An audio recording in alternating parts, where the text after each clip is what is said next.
Let's get into NWA Saturday night from January 10th, 1987. And again, sponsored by you, the patrons. If you're not one, become one. The show opens. We get a replay of last week when Barry got attacked by the Horsemen while helping Tim Horner after Tim's match with Tully. Shivani gives us an update on what's been happening in the promotion. And then there's a quick promo from Ricky and Robert.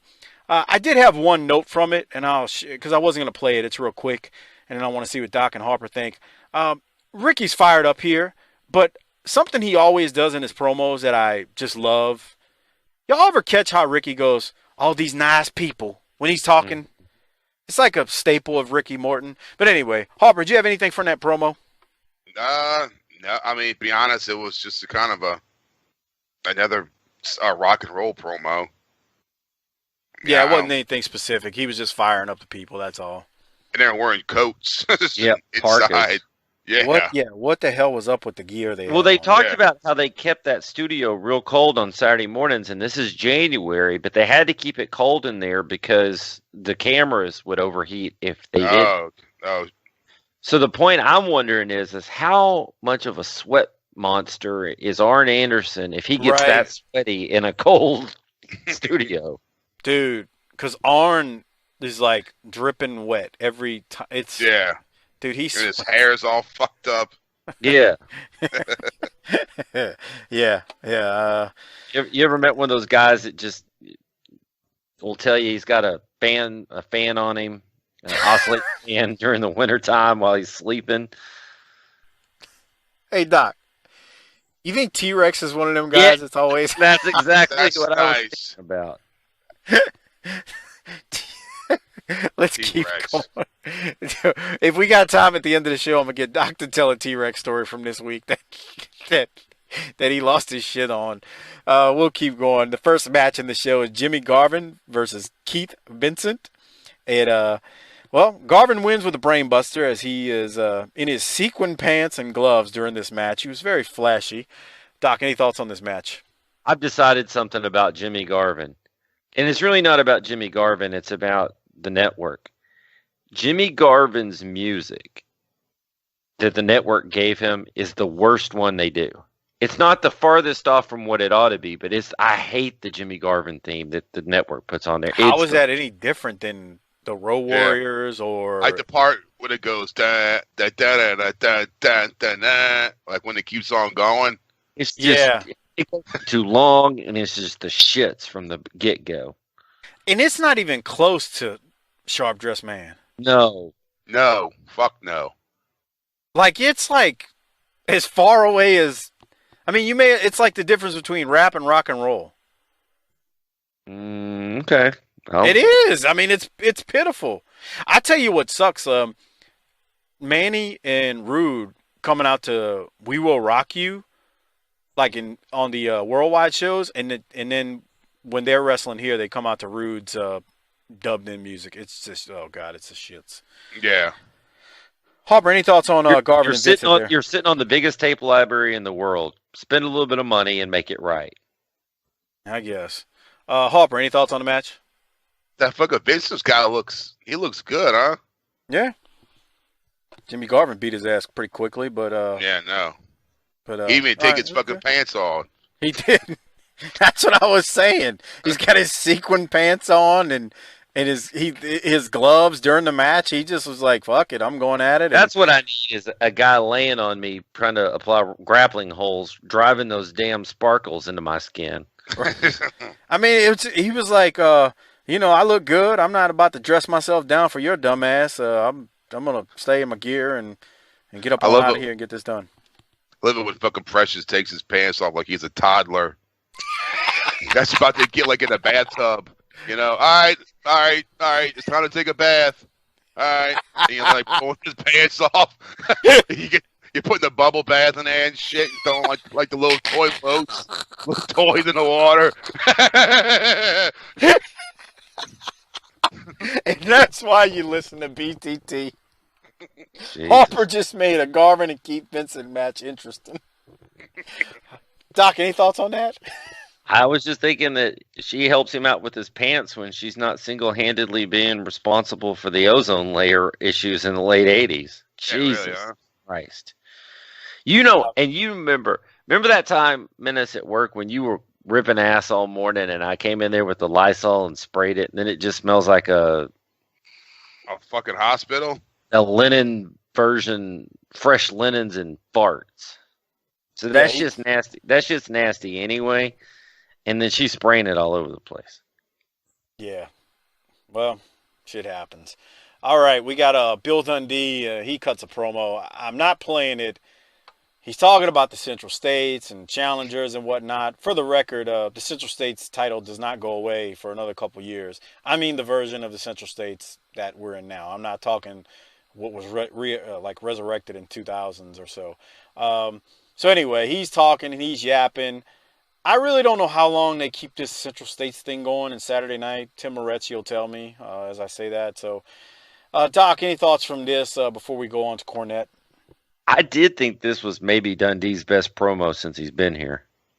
I mean, I can play it. I don't care that much. Oh, okay. That belt looks good. That belt looks damn good. Yeah. That belt looks damn good. I think maybe they paid for it. Maybe they paid for a nice belt so they wouldn't have to, and they don't have money for the wrestlers. I guess it is what it is. I'm curious. I don't remember how long this goes on where they'll keep bringing that belt in here and there, but who knows? So after all that, well, Harper, do you have anything? No. All right. So after that, we get to the first, I would say, a good promo worth playing in the episode, and it is Cornette and the Midnight Express. Here it is. Jim Cornette is Midnight Express and Big Bobby. You seem like you're celebrating about something. What's going on? We had a big party in the back because, you see, besides the fact that Midnight Express, the greatest tag team in wrestling, all the good things that they're fixed to do, Big Bubba Rogers, just like I told everybody, is the Bunkhouse Stampede champion. They've come and gone, and Big just shut up a second. I told you he was the baddest man in the world. I told you he could whip everybody. Dusty Rhodes, the Road Warriors, ain't nobody in the world tougher than my man Big Bubba Rogers, Bunkhouse champion. I want a check for $100,000. I want that big bronze boot. I want everything coming at it. The fact is, he and Dusty Rhodes ended up in a virtual tie as far as number of Bunkhouse Stampede. Hey, no, it don't matter whether it's a tie or not because Big Bubba won more money. He won that big $100,000 jackpot, Bunkhouse, and that means he's $75,000 ahead. Okay. He's won more money. Jimmy Crockett is here to help clarify something. You better have a boot. You better give it to my man right now. I have a check and I have the boot. Okay. But there's no name on them yet because Dusty Rhodes and Big Bubba won the same number of stampedes. He won more money. He's $75,000 ahead, and believe me, we've been making good use of it. The man that wins the most stampedes. And we have one way to settle it. We're going to have a match. Dusty Rhodes has already signed the contract. We're going to have a match on February the 27th in Pittsburgh in the Civic Arena. Big Bubba against Dusty Rhodes if you want to sign the contract. In a cage, and the only way to win it is to throw the man over the top or out. Wait a minute, what you're saying to me, what you're saying to all the people is a cage match, Dusty and Bubba one-on-one in Pittsburgh. The winner is the guy who throws his opponent out over the top of the cage through the door, maybe right straight through the wire. That's correct. Brother, you got a pen? Where's that contract? You got a pen? Come here. All I got to say is, don't worry about that envelope. All I got to say is what you better do is you better give me the interest on that money because February 27 is still a ways away, and believe me, there would have been a lot of interest on $100,000. But the boot and the money is coming to Big Bubba Rogers because he's the rightful champion right now, and Dusty's going to get taken out, brother. You better believe it. Come on, guys. Let's February the 27th, we will know who the winner is. And fans. Harper, what'd you have from this? What's this boot? Oh, that's the prize they got when you won the. It's like a trophy when you won the bunkhouse. I mean, he is right. He won more money. So right. What the fuck? I said that's what I said. Yeah.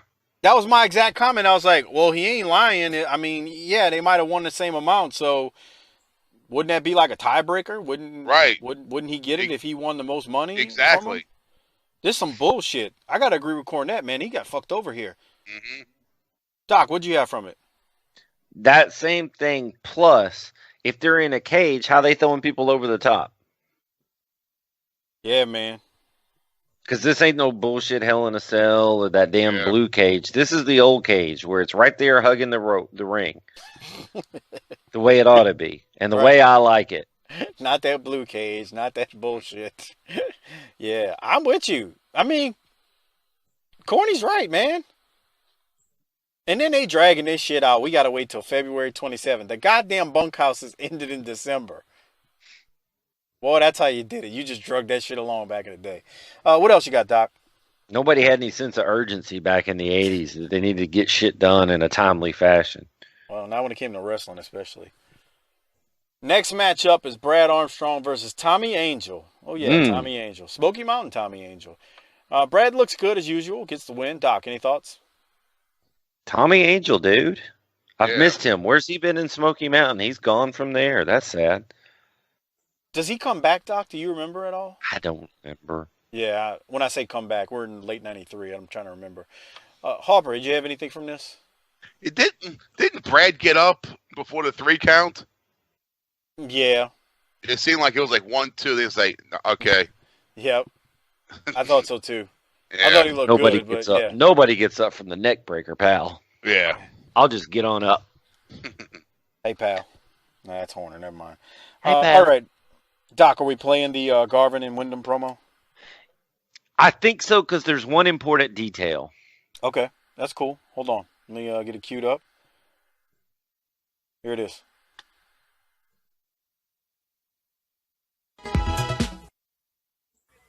Still the U.S. Tag Team Champions, Barry Windham, Ron Garvin, but a lot of things have been happening to both you gentlemen, Ronnie. Well, that's right. You know, I think the Four Horsemen are worried about something. So is the Midnight Express, so is the Raging Bull, and so is Flair. I mean, everybody is worried, see? We're not worried. You know, there's nothing wrong with us. We're the champions. We'll defend against anybody. You know, I see things happening, people jumping other people.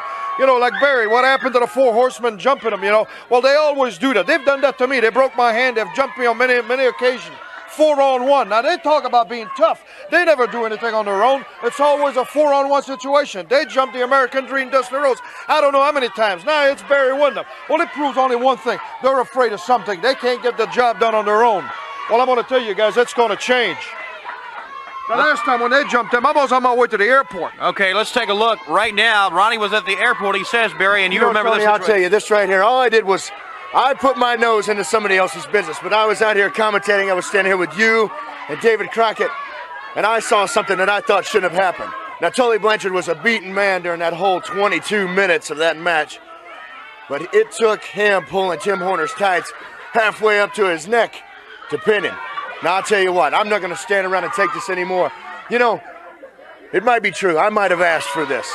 But never again will anything like this happen. Right there, it pounded on my face. I still got a bruise above my eye. And I'll tell you what, these guys right here tried to put me out of professional wrestling. Ric Flair, the so-called world champion.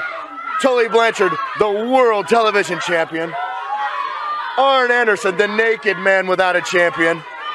Ole Anderson, I don't know what the problem is with Ole. And then comes J.J. Dillon, the man walking around with $10,000 in his pocket, gonna make somebody $10,000 richer if they can beat his champion. Well, I'll tell you what, you bring them all on. Tully Blanchard, Ric Flair, Ole Anderson, Arn Anderson, anybody.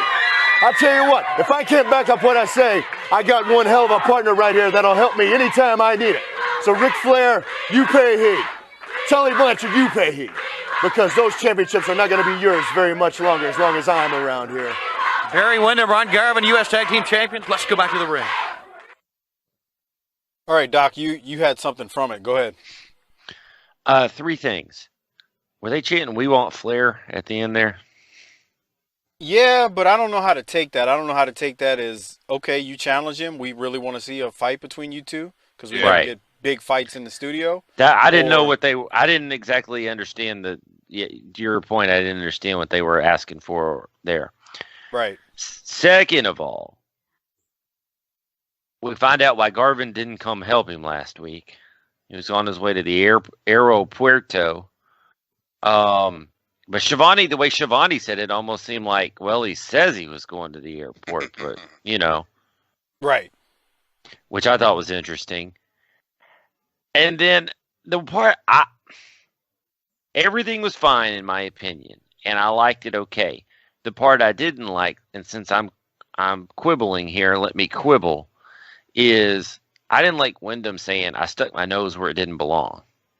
if you're sticking up for an injustice, just like Harper did when he was attacked at the wrestling matches last week, then it wasn't. Don't make it seem like you did something wrong. Anyway. Well, I mean, he's an honorable man. He's a baby face. Well, maybe that's part of it. Okay, well, I like Barry Windham, so I'll give him a pass on all this because I think he's awesome in my book. So I'm just saying, gotta talk about something. No, yeah. I'm with you. Harper, what'd you have? I like the airport thing. I was at the airport, bro. Right. It explains it. My bad. I'm sure. Yeah. Sorry. Yeah. We're gonna get treated, I think, in the next 2 weeks to some Wyndham and Flair action, if I remember this right. So serve it up. Not in the studio either. I believe we're in I forget which venue, but we are out, live event, live crowd, big crowd, wrestling the way it used to be and the way you like it. It's I would call it a big time atmosphere if my memory's correct. So we are on the heels of that. So good stuff coming. I thought this was good too. I like the short recap. Why? The thing about that recap that I think works too is they're not just showing a recap. Wyndham is cutting his promo over the recap. Right. Like that part of it. So yeah, we might be seeing it again, but they're kind of using the time wisely. We're just not seeing it over again and then hearing him cut a promo. We're kind of getting 2 in 1, and I like that. So the next match after that was Bill Dundee versus Randy Barber. Dundee wins when he hits his leprechaun knee drop from the top rope on Barber. Harper, do you have anything from that match? No. All right. Doc, you? Dundee's the champion. He was a little spirited out there. Yeah, buddy. Cornette is up next without the Midnight, but he's with Big Bubba. And here it is. I know what you're going to say, Tony. You're going to say, where's the Midnight Express today? Well, they've been called in on a very important police case. It seems like this guy sneaked into a supply store and stole 25 toilet seats. And the police are baffled. They got nothing to go on. But don't worry, they're going to be in Philadelphia tonight as we speak. The scaffold is going up on the floor of that Philadelphia Civic Center for the Night of the Skywalkers and Road Warriors. We're going to prove to you once and for all just exactly how bogus you really are. You're not the toughest man in the world.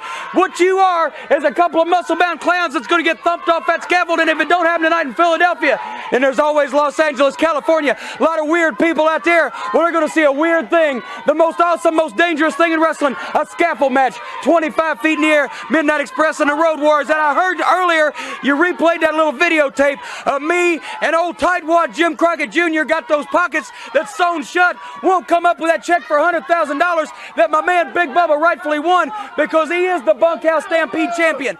Night after night after night in those Bunkhouse Stampedes, he got in the ring with 25 other men, and he threw one this way and one that way until they were all out of the picture. He won more Bunkhouse Stampedes than Road Warrior Hawk or Road Warrior Animal or Nikita Koloff, Dick Murdoch on down the line. Won more Bunkhouse Stampedes than anybody but Dusty Rhodes, the American Dream. But he's still the Bunkhouse champion because he won more money. He won that $100,000. Yes, he did. That's not he in the won rules. more money. He won that big $100,000 jackpot Stampede in Atlanta, and that means he's $75,000 hit. Yes or no? 75 grand Okay, a hit. he's a He 75 won more money. Well, what do you get in a match like that for except to win money? That's exactly what the reason is. So let me tell you something, Dusty Rhodes, and you, Jim Crockett.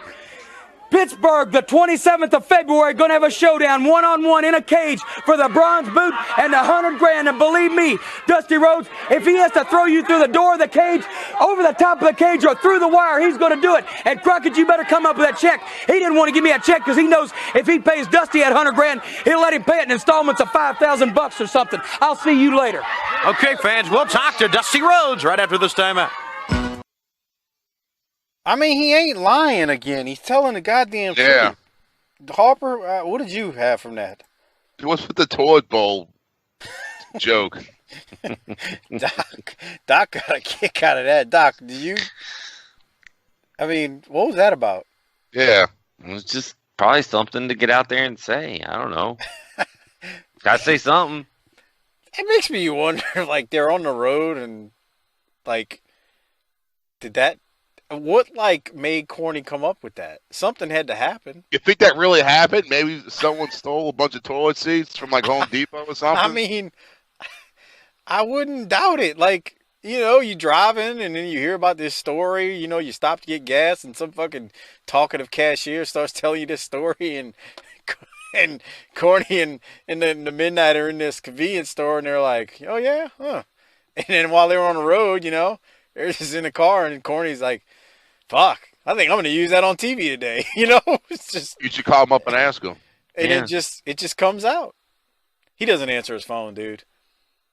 He does not. So you're stalking him. That's what you're saying. No, I don't call him, but he doesn't answer that phone. He doesn't answer his phone. He'll tell you that. He says it on air. That's a shoot. When he says that shit on the Jim Cornette Experience or drive-thru, if you call, I won't answer. That's 100% true. He don't answer. That shit goes to voicemail all the time. Every single time. Okay. Doc, any other thoughts on this? Well, the other thing is, we're 8 weeks into this or 7 weeks into this, and we haven't decided that these scaffolds are a bad idea. Come on now. Yeah, fuck this shit, man. Because we know how much they were getting paid at Starrcade. Now, the scaffolds were lower on the house shows, but... I don't care. Mean, yeah, damn. It's still a scaffold. Right. They're still jumping from these damn things. Every night, you got to take a bump off a scaffold. God damn. No, fuck that. I mean, Harper, we already talked about it. It'd be hard enough to get you to do it one time, much less 7 days a week, that. right? I know, huh? God damn. All right. Well, you got to get in the car and drive 500 miles to get thrown off a scaffold. Fuck that. Where do I sign up? Right. Living the dream. Living a dream, brother. That's what Harper tells everybody. Living a dream, brother. You ought to be around Harper when fans come up to him. They'll start talking to him. He pulls out that living the dream line. It's so fucking fake. Harper, do it. The fan comes up to you. Hey, Harper, how you doing? What's going on with that wrestling, man? Everything been going good? Doing great, man. Living the dream, brother. God, how disingenuous is that? Every time, living the dream, brother. Okay, so we keep going to this show. We got Dusty Rhodes coming up next. Here's Big Dust replying to, I guess, Cornette and Big Bubba. And here he is, fans, a chance to win your second straight Bunkhouse Championship, Dusty, coming up in February. Mr. Crockett laid it on the line. Pittsburgh, Civic Arena, Dusty Rhodes, the American Dream, and Big Bubba, Steel Cage. Jim Cornette said you can take a man's head and actually fit it through the steel on the cage. Big Bubba, when Big Bubba, when he go through like this, and if he loses breath, you can't pull him back through. You can't pull him back through. You know what I mean, baby? Woo, Saturday night, and I'm hot. My man Nikita getting ready to do business. Throughout the country, all around the world now, I see millions of signs saying, this is Getting Funky Like a Monkey Tour 1987. Dusty Rhodes, the American Dream, Tully Blanchard, Ole on, Nature Boy Ric Flair, the American Dream is beside it. You think you're messing with Trump James? You ain't messing with Trump James. You messing with the big money. And Dusty Rhodes, the American Dream is. So wherever the land gonna take us in this year, 1987, get in here. Tony Schiavone, Dusty Rhodes, the American Dream, gonna be there. Ric Flair can come out there looking as clean as they want. Sell on to my brother in Colorado. Sell on to my mother in Houston, Texas. Sell on to my babies down in North Carolina. Because the American Dream's here in 87, it's gonna be hot. And this is getting ready to be funky like a monkey tour 1987. That's it. All right, the American Dream, Dusty Rhodes. Let's go to the ring. How many people back then, like when Dusty said Funky Like a Monkey Tour 1987, they really were trying to figure out where they could get tickets to the Funky Like a Monkey Tour? Come on, man. I don't know, bro. I'm just saying. I mean, it's 80s wrestling. Is it like, completely out of the realm of possibility? Anyway. No. It's 2018. I'm trying to figure out where I can go when the Copenhagen hats that Dick Murdoch's going Oh, around. God. Dude, they were the best old school shit, man. That fucking skull jacket Dusty wore one time, dude. I want that motherfucker. Go on eBay. I would have Find it. legit committed serious crimes in the 80s when he wore that Celtics jacket out to get that Celtics jacket. Oh yeah, those fucking satin jackets were badass. Yep. They were. Hmm. They were legit. All right, Doc, what'd you have from Dusty there? Man, I know you two get real tired of Dusty and can't stand him, but I thought that was really What? good. What? Who said talk we get about- tired of him? He's the same old shit. You guys, hey man, let me tell all the people out there. These two don't like Ricky Morton and Dusty Rhodes. That's the not truth. true. I mean, Ricky Morton is just we get 2 doses of them. Right. There's a difference. We're not Yeah. saying it's bad. What we're saying is when you watch Smoky Mountain Wrestling 1992, 1993, 1994, you get the same promo. It's the same. Yeah. Doc, you can't even argue that. It's the same promo. So you get it twice a week, sometimes 3 times a week when they're out there twice. All I know is he comes out and talks about these nice fans and gets people all riled up. Y'all two didn't like. I liked it. I thought it's, here's the other thing. Dusty is at that point in his life where he's trying everything. Like, so Dusty's never had the best body, and now he's getting older. And he's like the pitcher who's throwing all his pitches to stay out there on the mound. So he's out there trying to use Funky like a monkey. And he had Magnum, but Magnum couldn't keep his car on the road, literally. And so now he's having to, hang out with Nikita. He's just trying everything so that he doesn't get sent out to pasture. I mean, I'm not about to say this was bad, so I'm not really sure where you're going with all this, but whatever. I thought it was good. We've never talked bad about Dusty. Harper, what did you have? Never? No, we haven't. Never. No, Not that I I don't think remember. so. Hmm. What's wrong with Dusty? Yeah. Who are you getting us confused with? My other podcast. I guess yeah. It's called Covering the Event. so. We still got to do a patron talk on that shit. Covering the Man, event. here's the Jesus thing. Christ. If more patrons would sign up, we've got patron material for eons. But why waste it now when time is money and we ain't making enough money? There you go. Covering the event. Oh, dear God. How long of a rant are you going to go on about that? I'm just curious. Is it going to be one of those like quick 60-second things, or are you going to be like 7 minutes just getting warmed up about covering the event? Man, I can't call it. Okay. T-Hog94 out there, longtime BTT Hall of Famer, patron member. He might be the only patron or he might be the only listener that remembers that out there. Because, the thing is, he and I have talked about it offline when we met. So, yeah, there you go. There's that. Harper, did I ask you what you thought about Dusty here? I mean, it was okay. I mean, It was fine. Yeah. Funky Like a Monkey tour, 1987. I'll never forget when he said that. I was like, I want to go to that tour, not realizing he just was cutting a promo and trying to be funky like a monkey in his promos. Shit. It was all right. You were like, fuck New Edition. I want to go see Dusty Rhodes on tour. Yeah. That's right, damn it. Okay, we got 2 matches coming up after that promo. One was Nikita versus Larry Stevens. Nikita wins quickly. And then we had Tully versus Alan Martin. Tully wins with the slingshot suplex. I don't have anything from them. Harper, do you? Doc, do Nope. you? Tully? Either one of them. I always like it that Tully shakes a man's hand before he does some dastardly shit. It's a cool move for a guy like Tully. Speaking of shaking a man's hand, so I talked to the official BTT research department at Tim Morecci on Twitter. And remember last week we had the White Knight? Yeah, Versus- the black white knight, the brown knight. Remember that, Harper? Did Harper go piss? Jesus Christ.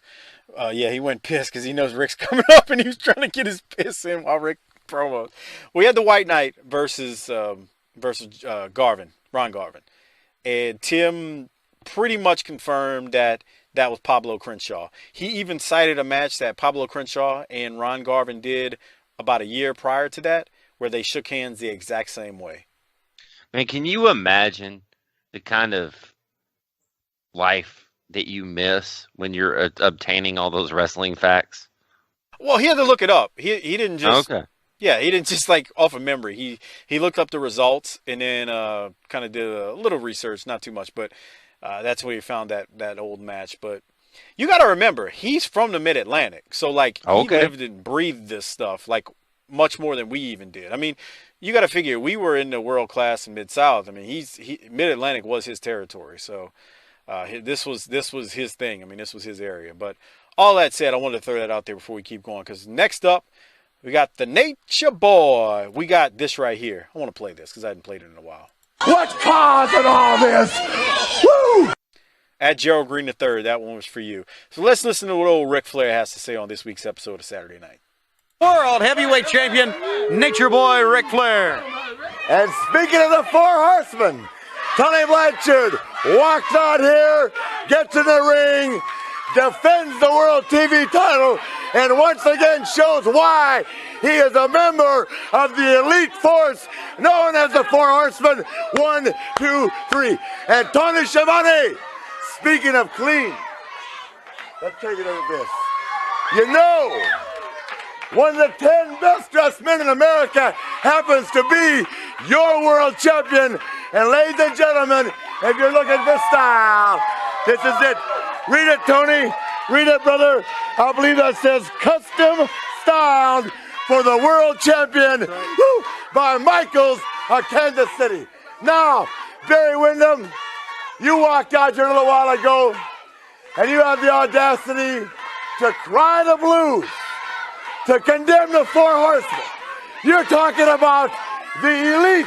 You're talking about the box office babies, the Four Horsemen. We put people in seats. You know why? Come here, Tony. You know why? You know why? Because when we walked in here, Tony Schiavone, there's always 10, 12, sometimes 15,000 people. You know why? Because we got these.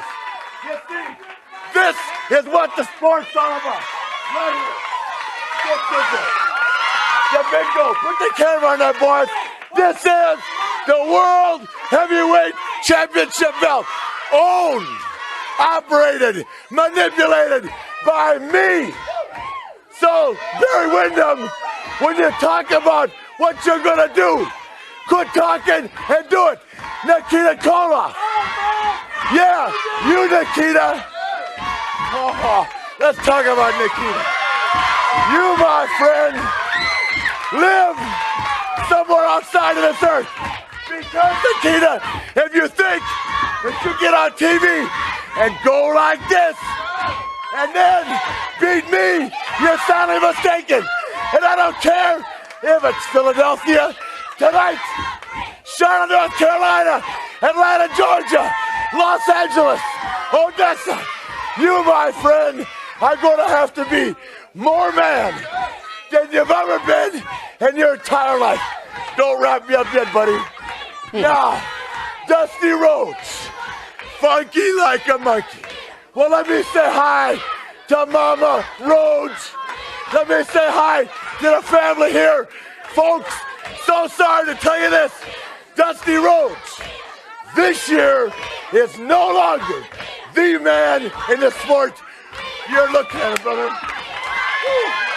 Big Dust, whether you like it or not, the big man's taking over. The world champion, Nature Boy Ric Flair. We're coming right back. Don't you dare go away. Doc, since Harper seemed to be taking a leak, what did you got from that? Oh, there he is. Man, that red lining for that jacket's unexpected and just pops. How crazy is it that the world's finest tailor at Michaels in Kansas City is in the worst paying town in the country? I love that he walks him over to the ring and just sets that belt up and just like, here it is, pal. There it is. Just again, I'm gonna say this. That ain't a home run because we've had some home runs lately in the last couple of weeks. But that's a good solid double, and a double for Ric Flair is everybody else's World Series Grand Slam. So there you go. Harper, what about you? I was wondering if that suit really had that sewed into it for the world champion. I'm Man, sure there's a better than zero chance it did. Well, there's a better than 90% chance that it did, in my opinion. That's the kind of thing that I would think Rick would pay for. Well, I mean, you've heard it from not just him, from everybody. He lived the gimmick in the sense that he would go all out. So he's the world champion. So he would do things like that. Yeah, some of the guys worked the Hall of Fame ceremony for the WWE for a Mania, and they said they were waiting to use the bathroom. And they said Ric Flair was in there blowing it up, and he said, Ric Flair comes out just to woo, and he fucking struts out the stall and just struts out the bathroom, and he didn't flush. Doc, any comments? Dude, have you seen a picture of him lately? Yeah, of course. He's aging quickly. Yeah, I know. Yeah, he is. He's Ric Flair. Harper, anything else about the promo, though? It was, I mean, like what Doc said, it wasn't a home run, but fuck it. It was still, a good one from fucking Flair. I'll take it. Yeah, I mean, the thing was, he was just out there. He was out there being Rick, and to me, like, he was just living the gimmick with the whole sports code thing. And like Doc said, when he pointed at the belt, and I never get tired of him when he's, "Don't you wrap me up," because that's real. It sure as hell is. Like you hear people talk about it now. I've heard Cornette talk about it. I've heard others talk about it, where it's like, you had X amount of time to go out there and do your thing, and they're really trying to wrap him up, and he's like, "Nah, motherfucker, I'm booking the territory here. I got this. You don't wrap me up." And that's what he was doing. So, like, I just always get a kick out of that. So there's that. Well, we'll keep going. We got Tully Blanchard out there with JJ next. And let me just warn you on this one. Tully takes a minute to get wound up here. To get to the point. But I thought once he did, I thought he started hitting on all cylinders. So here it is. Here he is, fans. Still the world television champion. Still with $10,000. What's the back of that shirt say? It says Horseman. That's where it is. The Four Horsemen, 1987. That's Ric Flair, the world's heavyweight champion. Tully Blanchard, world's television champion. Ole Anderson and Arn Anderson. And make no qualms about it, no mistake. All four equal in ability. And there's even one that may have gone through a harder road than anybody. The Rock. He came from a poor town in Minnesota. Sat in a bar working for his mom and dad, upstairs having to sweep all night long. The Rock has been in a lot of barroom brawls, and he may be the toughest of them all. So don't ever underestimate him. But Tony Schiavone, you saw me beat a guy here in just a minute at will. James J. Dillon, he's been in a big meeting with Jim Crockett, and he's on his way to Philadelphia. That's why he's not here today, to get ready for tonight's festivities after the Night of the Skywalkers. And Dusty Rhodes, Philadelphia, it's you and me for the world's television title, the one I took from you. But Big Dust, the $10,000 right here, just like I've always said, I dictate the rules. But these $10,000 bills, Big Dust, I haven't quite decided whether I should bring these to the ring tonight or not. But by then, James J. and I will have our game plan down. And Big Dust, I may bring them, I may not. I dictate the rules. But there's one thing for sure. I'm going to walk the aisle, and I'm going to bring this with me. Right here, the world's television title. But you think back about last week, Tim Horner, great wrestler, great competitor, tough match. At no point did I think that I was in jeopardy of losing, but it was tough, and he was hard to defeat. Barry Windham over here trying to give us his expert commentary. But an imitation of Barry Windham was, oh, God, he cheated. Let me go do something. And then a couple minutes later, it's bam, bam, bam. And this is Barry Windham laying here like this, looking up at me. No more Horsemen. Don't do it to me anymore. That's you, Barry Windham. That's what you looked like last week on national television at the hands of me and the Four Horsemen. So, Barry Windham, you think about it. You take it back to Dusty Rhodes and Dick Murdoch, and you go tell all your friends The Horsemen did it to me. Ronnie Garvin, you talk about what we did to you and the broken legs. You talk about everything the Horsemen have done over the last 2 years. And that's right. We're the baddest there is. If you want to sneak up on people, we can sneak up better than anybody. If you want to look at us across the ring, eyeball to eyeball, we can do that better than anybody. That's why we've got these to prove it. That's why we are the Four Horsemen. Doc, any thoughts from that? At the end, what did the guy say after he said, we're the Four Horsemen? When he goes, you're the four, and I didn't catch the end. I don't know. Okay. I didn't think Tully ever got going there. I didn't like that one. You know, No. I liked it when he started going on about the belt, and he's pointing to it. You know, he's showing the belt. I thought that's when his line about that's why we got these. I thought that was good because that's kind of like that nanny nanny boo boo thing. Yeah, fuck you. I got the belt, you bitch. You know, like that. That's why I said I thought he took a while to get going. But I mean, it started kind of real slow and but you know, I thought it was fine. Harper, what'd you have? Yeah, I thought it was good when he's laying on the ground. Yeah. Yeah. That reminded me of that time Rick laid on the ground and said, no, baby doll, no Space Mountain for you. remember when Rick was saying that she was begging him for Space Mountain one night? He's like, no, baby doll, no Space Mountain for you. Oh, shit. Anyway, okay, so Doc didn't like it. Whatever. Doc, any thoughts? Next up, we got the Rock and Roll Express versus Alan West and Eddie Roberts. Long match for them. Yeah, that was about an 8-minute deal there. Yeah. They were trying to eat up some time on that one. Mm-hmm. Shit. So after that, though, we got Captain Redneck Dick Murdoch, who starts talking about another hoedown and hootenanny. And I was going to play it, but Harper, I wanted to get your thoughts first. No. Don't play it? No. Doc, Hey, well, I just want to say this. The Dick Murdoch we're seeing right now, I think, will change soon. But I also want to say that this is the same man who may cut one of the wildest ass promos in the history of Smoky Mountain Wrestling at one point. We're not far off from that either. I know. I've been looking ahead. I can't wait. We're not far off from that. It's pretty fucking. It's pretty stupid. Oh, Jesus Christ! I've had a lot of people tweet it to me too. I'm like, "Dog, we're getting it. Don't worry." It is insane. Let me say this about Murdoch's promo right here. He starts talking about another hoedown and hootenanny. The only thing Murdoch is missing in this promo is chewing his lip and spitting it in the middle of the promo. That's the only thing he's missing. But he basically repeats kind of what he's been saying the last few weeks. Yes. All right, the next match is the Road Warriors versus Ray Aaron and David Isley. Music hits. Guys are scratching their balls again. Yeah. The guy took the drop kick. I have a note on that. Oh, go ahead, and then I want to hear what Harper I have a note on both of those things. Okay. The guy that, if you go back and you watch that, when they hit the ring, the guy that Animal runs to is the least prepared wrestler on the face of the earth of all time. Like, of all the guys we've seen not be ready, that guy was the least ready.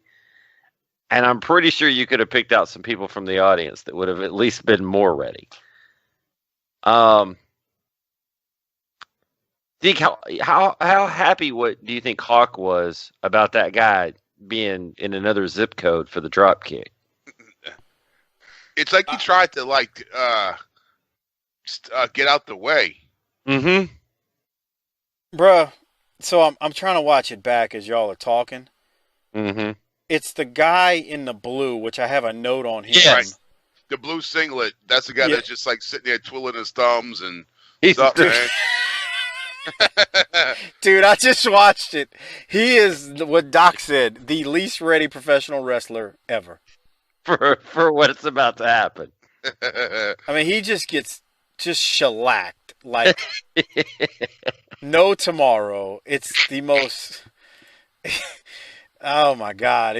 I'm watching it over again. Oh my God! He just gets bum rushed. It's fucking pathetic. It's like as you would be as unprepared as if all of a sudden the wall charged you and hit you just in your house. You'd be like, wait, what the fuck happened? He got so You're right. He just gets it's and then he just gets the shit beat out of him after that. Hawk got pissed at David Isley because he sent them in for a drop kick and the guy bumped too early and Hawk missed it. Yeah. So when Animal comes in, Animal really lays in that shoulder tackle. They take a little longer to end this shit, but eventually they beat the piss out of these guys. I don't know, Harper. Anything else from you? That sounds about it. And then in that promo, when they start talking about the slugs, Am I the only one that thought he said sluts? I thought he said slugs, huh? He did, but at first I was like, he's out here calling everybody sluts. I didn't think he said that, but I could see how you could get confused. And I watched this shit on my phone, so it's like a 3-inch picture, and the sound is not that great, and the 80s recordings are terrible. It's a recipe for disaster. I think I'm going to quit. You're going to quit the show? Everything. I'm going to do the Von Erich thing later on tonight. Me too. You're too much of a mark for yourself to quit. Life? We had some listeners got a kick out of the fact that you they love the fact, or they think it's hilarious, the fact that you go back and listen to yourself twice a week. That's not what happens at all. And I heard Harper say that when I was listening back. So hold on a second. I don't listen to the NWA. This show will not be listened to again. I will go back and download it to hear what Bobby says, because he's our guest on the show tonight. That's what I'll go back and listen to, not us. He's lying, y'all. That's 100% true. I shoot you straight, pal. Now, what I do is I do listen to the Smoky Mountain show, because I fired up first thing on Monday morning so that I don't go to work and just go cry in the bathroom for about 45 because Smoky Mountain's so much fun that I don't even mind. It's just fun. I'm listening to it like a fan because it's Smoky Mountain. That's what happens there. It's not for me, you dumb fuck. Okay. But even if it was, which it's not, if you were me for a day, you'd see how great it is, and you'd be a mark for yourself. See? There he goes, what? Harper. He's marking out for himself. What's new? Okay, we'll keep going because we really don't care about how much you're a mark for yourself. Okay, Doc? How's that sound, Pumpkin? Good? Yeah. Right. If you're listening on YouTube, remember, this is just one portion of the show. To listen to the show in its entirety, you can find us anywhere you get your podcasts. Search Apple Podcasts, Stitcher Podcast App, TuneIn Radio, anything.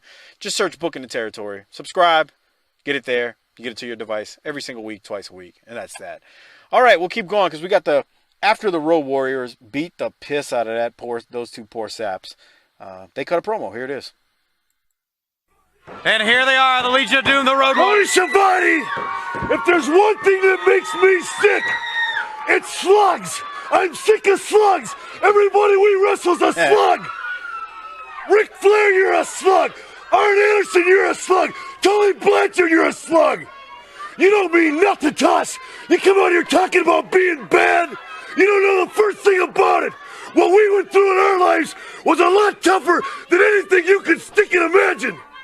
And we are put on earth for one thing, and that is to beat scum like you up all day long as we want, because we're the best at it. And when we do something, we do it better than anybody. And I got just one more question for you, Tony Schiavone. Is that Jimmy Cornette's face, or did his neck just throw up? Tell him, big man. You know something, Tony Schiavone? For the last 4 years, the Warriors have come out here and told everybody in the stinking United States what we were going to do. Then we did it. We're not out here like Manny Fernandez and Rick Rude, saying we're a couple of bad guys. We're going to kick everybody's tail in because they can't get the job done. When Hawk and myself, when we decide to take the World Championships, we'll do it, and nothing will stop us. Flair, the Four Horsemen, we ain't done with you yet. And anybody in the AWA that wants to find out if we've got soft, you can take us in tags or with our brother, Dusty Rhodes, for the 6-man championship and just see if you're bad enough to beat the Legion of Doom. Tony Schiavone, I hope Jimmy Cornette is good at catching dirt balls because he's going to have to catch a couple of dirt balls. And every scaffold match we ever wrestle the Midnight Express in, he better get his dirt ball mitt out and catch his dirt balls, because the Warriors are coming to town, and that's good for some people and bad for others. Tony Schiavone, we may. We don't need to listen to Errol Loreen.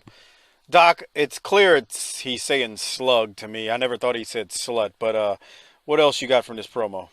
I just like thinking about sluts. Oh, that's really nice. Man, is it a shock that Hawk never dropped expletives on national television? Yes. Because he's worked up, man. He's still mad about that drop kick or something. It makes you wonder, did they ever have to, how many times did they ever have to edit him out? Because, I don't know. Dusty's dropped a few bombs and they've bleeped it, you know what I'm saying? Yeah. So I don't know. It just makes you wonder if, like, Hawk just went off a couple of times and they just edited it out. Just like, fuck you, motherfuckers. Right. I guarantee you that shit probably happened on, a live show somewhere. Yeah.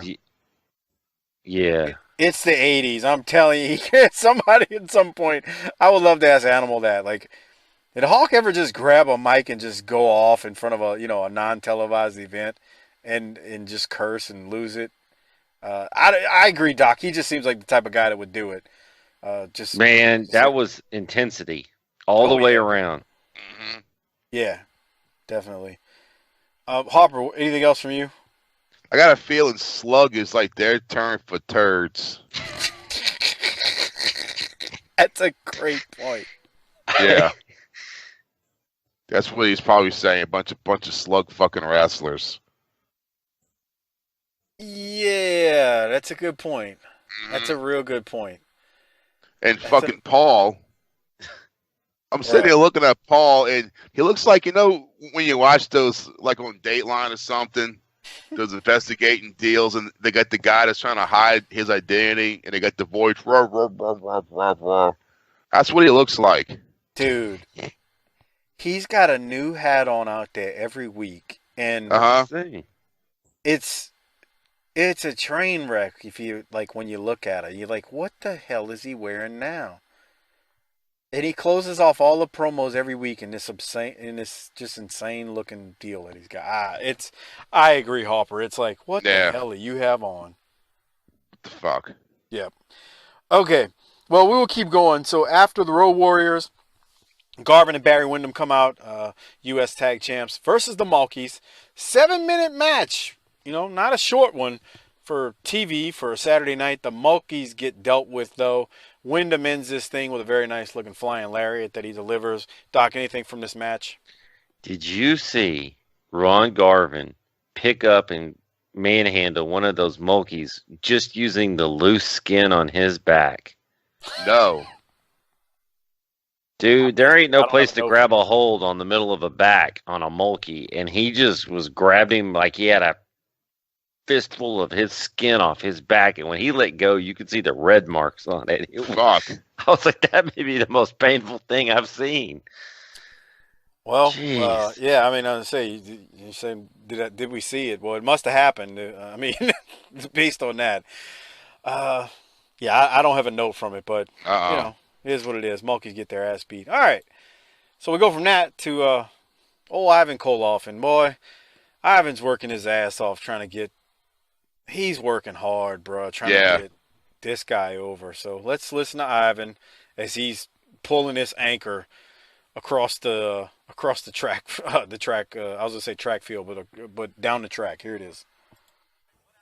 Fans, we're back with you at ringside, and what action we have seen so far here today on the Superstation. Right now with us, the Russian Bear, Ivan Koloff. We've already seen Vladimir Pietrov, and you're going to show us a tape of the Awesome Power. There is old Russian saying that a picture is worth 1,000 words. Well, Vladimir is a picture that is worth 1 billion words. Anybody that's not afraid of Vladimir is either crazy or stupid or both.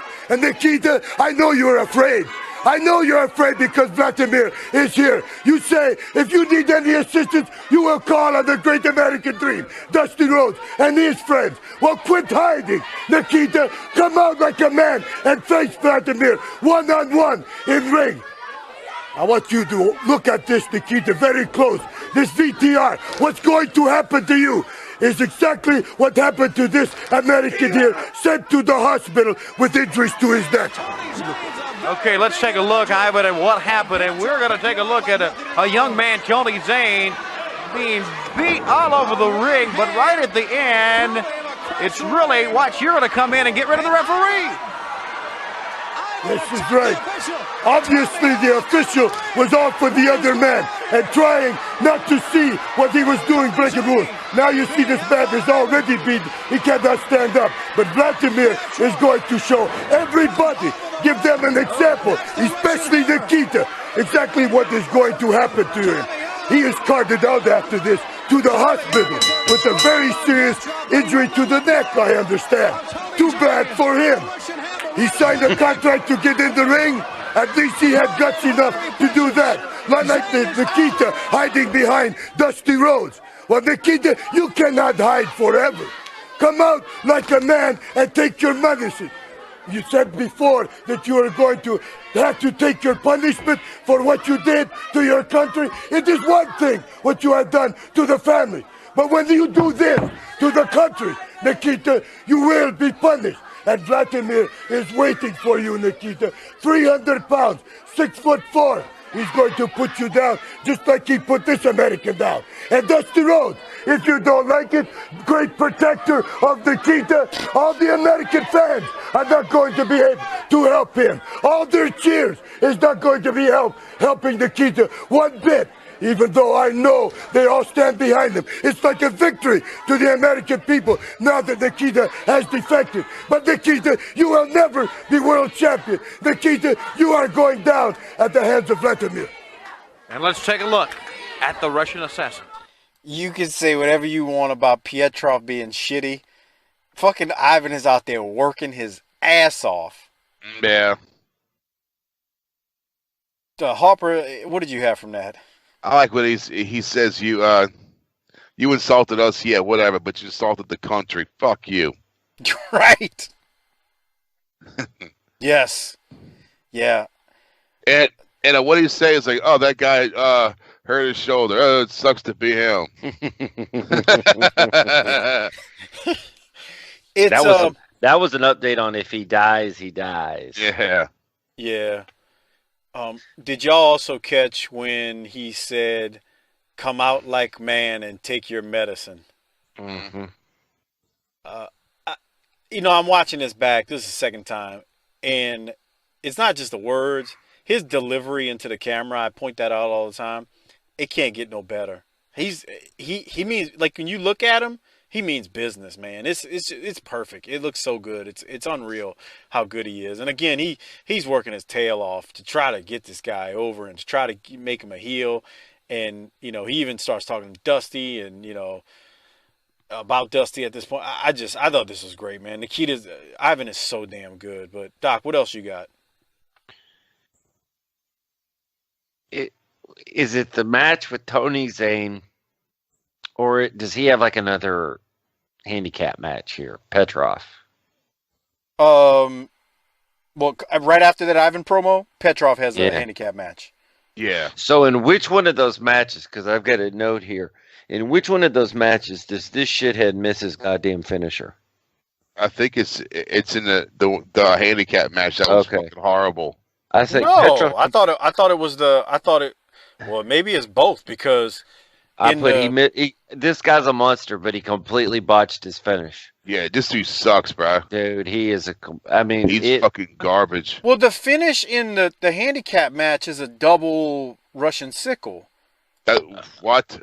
No, it's the one I guess he did with Zayn where he did that choke slam thing. Where he comes off the second rope. That's the one I'm talking about. He blew that shit.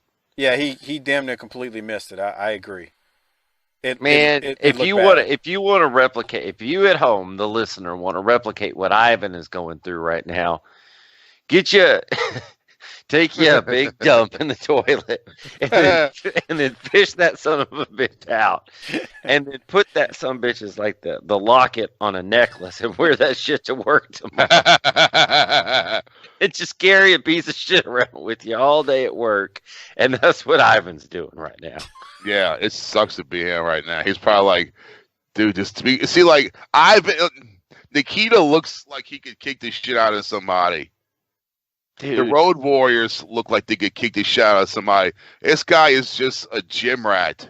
He looks like a dude named Randy down at the gym. You're right. Hey, what's up, man? Hey, what's up, huh?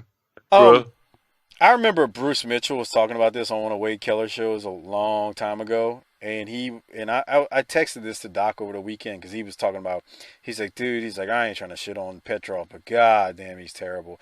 And I don't remember saying I wasn't trying to shit on him. Fuck him. Okay, that's nice. That's I mean, real classy. I realized that at 60 years old he could still squash me or whatever, but this is terrible. Well, what Doc find him?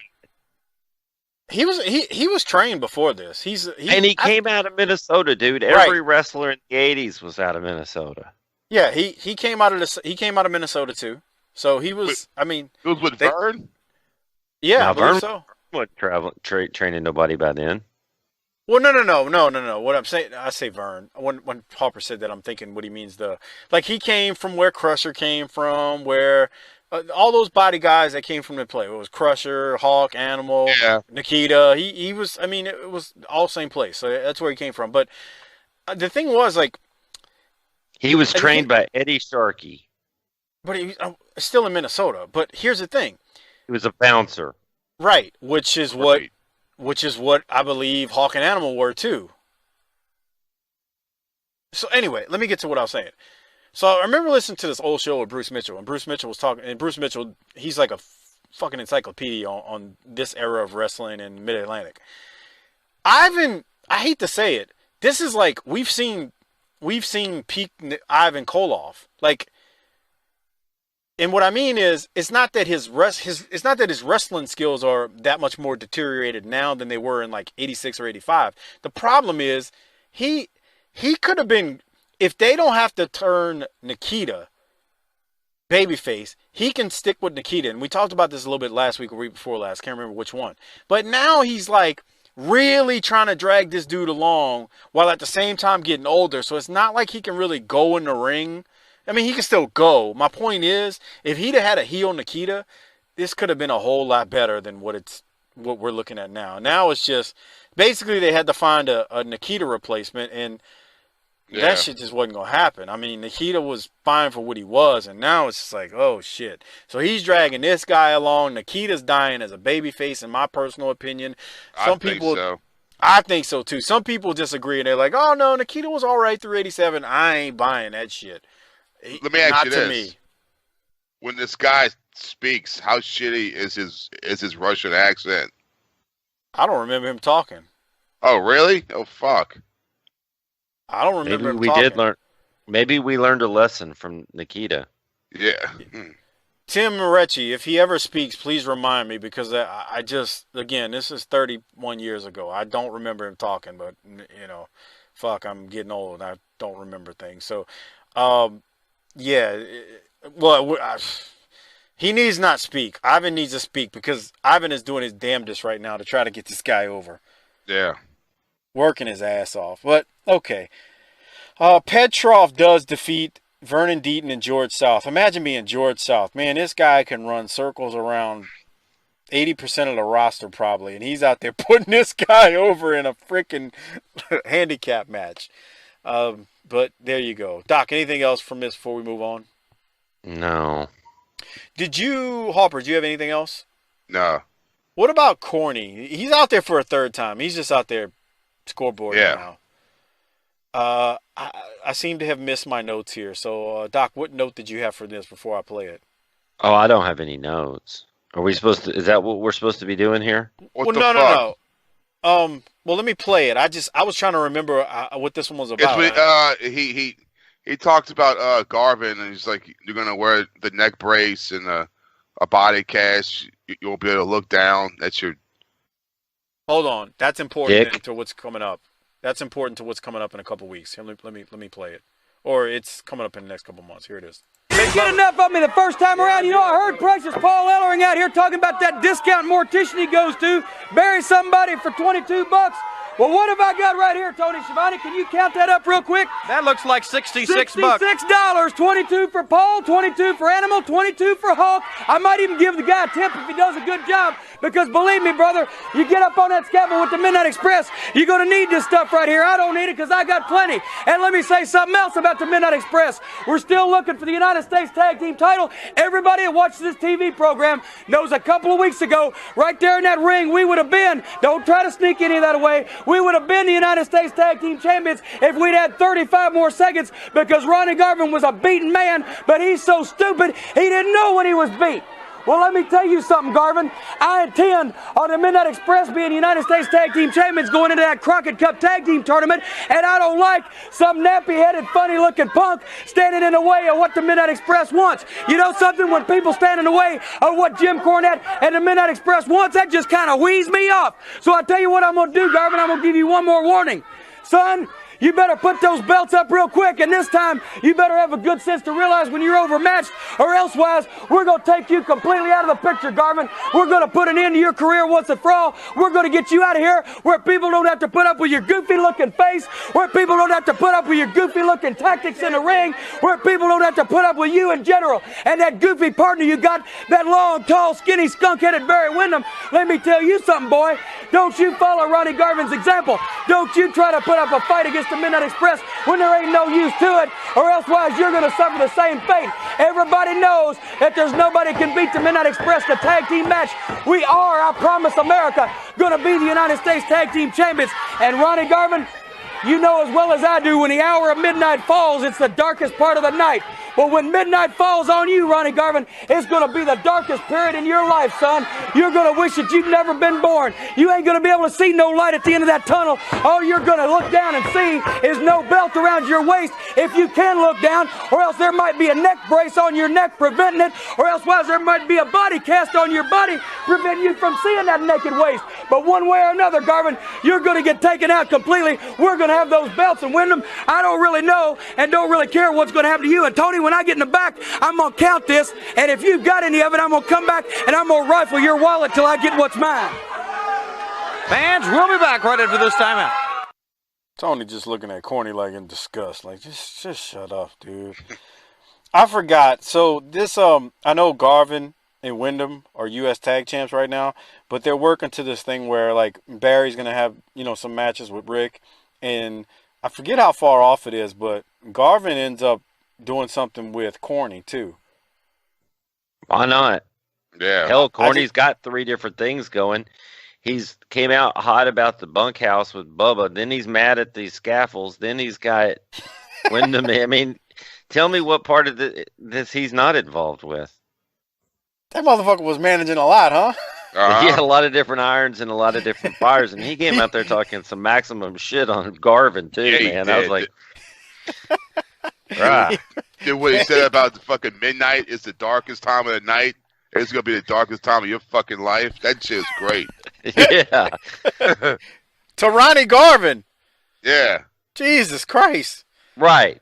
I mean, While you're at it, so let me put this in perspective. You're going up against the Booker and Dusty. You decided to slap Hawk in the nose, and then for good measure, you're going to get in some on Ronnie Garvin. Shouldn't we have known back then Corny was a little crazy? Right. Jesus Christ. What were you about to say, Harper? And then when he says, yeah, you can't look down and see that your waist is naked because you're going to be in a fucking biocast. Tell that to Ronnie Garvin. Jesus. Oh, yeah. Oh, Cordy's just, he's scoreboarding at that point, you know? So, after Corny, which I thought was good, Ivan Koloff goes up against Zane Smith. Ivan gets the win as he is wearing his black singlet today. Needed it back off the top rope is what Ivan gets the win on. And Nikita does come out and he works a match after that. I'm not works a match. He cuts a promo. I am not playing it. It was just don't. Yeah, fuck that shit. But I will say this. I'm gonna play Ivan's because this is what closes out the show. Hold on. Yeah. What? Did you notice that? But did you notice that? Who was the jobber that faced Ivan Koloff? Zane Smith. Did you know that Zane Smith, not that Zane Smith, but a Zane Smith was also a pitcher for the Atlanta Braves at that very same time? Oh. No, I didn't know that. Was it the guy that had the beard? No. So I'm wondering if that was some sort of something. Like inside joke, maybe? Well, it was the Braves. I mean, if it had been for Right. like the Mariners, I'd be like, who cares? But Yeah. it's a little too close because he was pitching for the Braves right then. Who knows? Maybe. And Zane Smith, while Smith is common, Zane is not. Yeah. Right. Yeah, it's any name that starts with a Z is usually not very common. So I didn't know that. Again, nothing from Nikita. Nikita's promo was so bad it just was put you to sleep. Yeah. Murdoch does beat Brody Chase after Nikita cuts his promo. Uses the brain buster. We talked about that a few weeks ago, but he is using it again. So him and Garvin, Jimmy Garvin that is, are using it. And then Koloff, Ivan that is, he's going to close out the show with a promo. I do want to play it because, let's face it, Ivan's good. Here it is. The Russian Bear, Ivan Koloff, just an awesome display by both you men. You know, Nikita, I know you're very proud of being United States heavyweight champion. All the American people look up to you, cheer you on in the arenas. Vladimir, Stacho, just there. Nikita, you know, all the American people so proud of you defecting over to this country. It's like a moral accomplishment to them.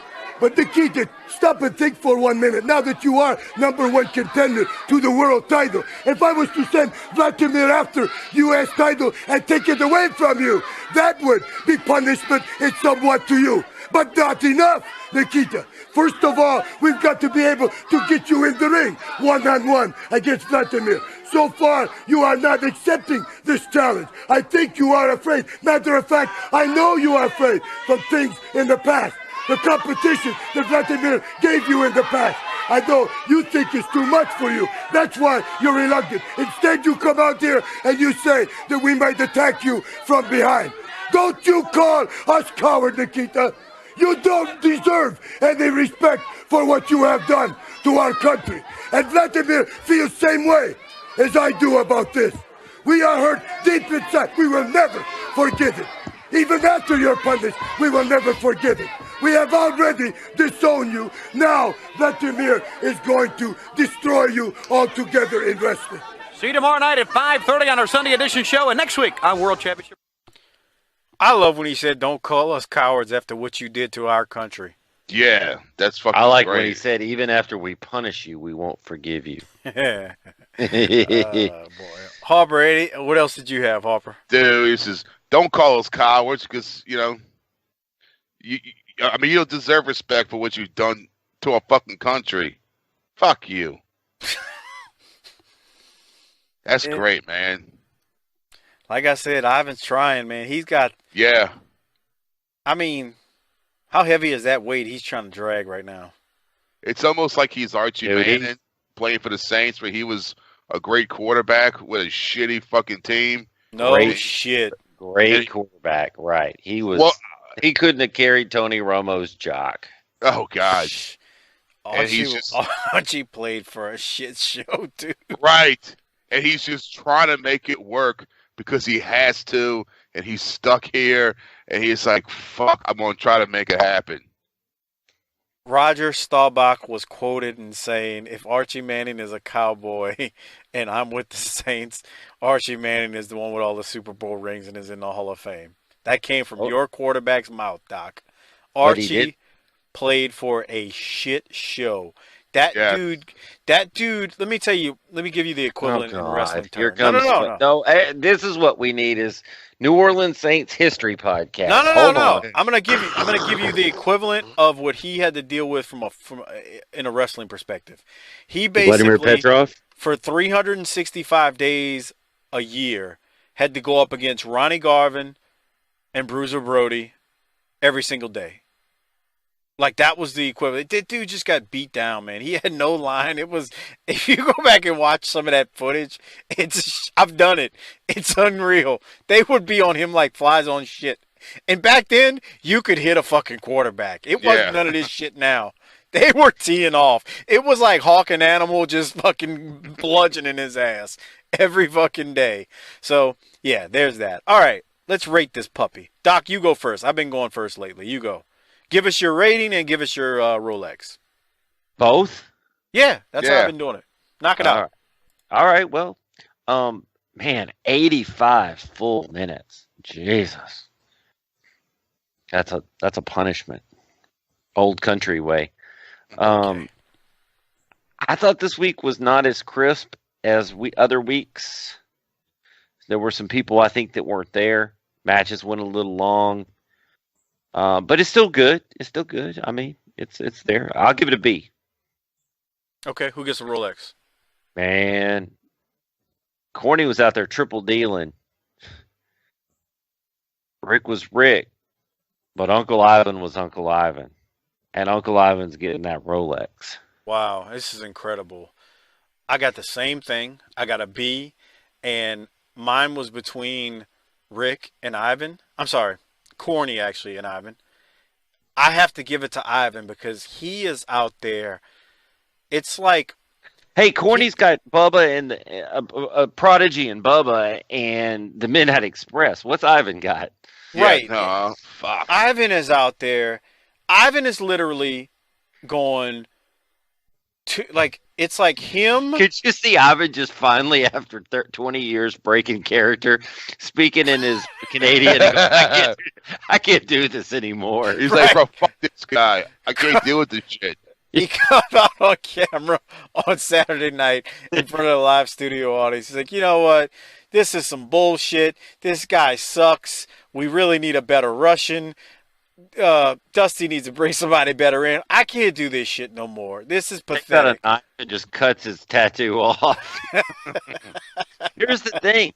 You were shitting all over Vladimir Koloff in the first couple of episodes of Smoky Mountain, and he's in no way near the worst. Yeah, no, huh? Russian with Ivan.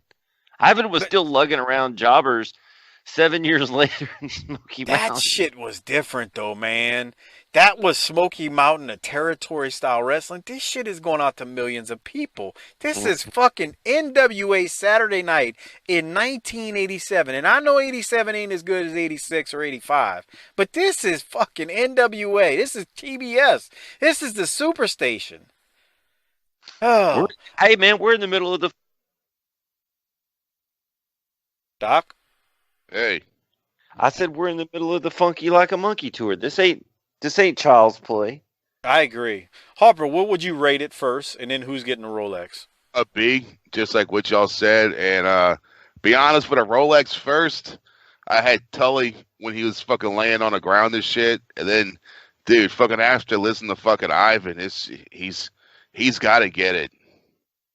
He gets it off of effort and accomplishment, even though the person he's trying to drag across the finish line is like not even getting out the starting blocks. Yeah, dude, fuck, it's almost like, remember in Full Metal Jacket when they got the Gomo Powell? He's like the fucking idiot that keeps on fucking up, and then they got Joker's got to show him how to tie his shoes and fucking lace his boots and all that shit. That's what Ivan's doing right now. He's like, fuck, I'm stuck with this fucking asshole. Dude, I'm telling you, go fish a turd out of the bowl and put it on a necklace and wear it around to work. That's what Ivan's doing. Do you want to feel like Ivan felt? And you ain't getting no Rolex. You're going to get some stares and get sent home. This is rough, dude. This is rough. So,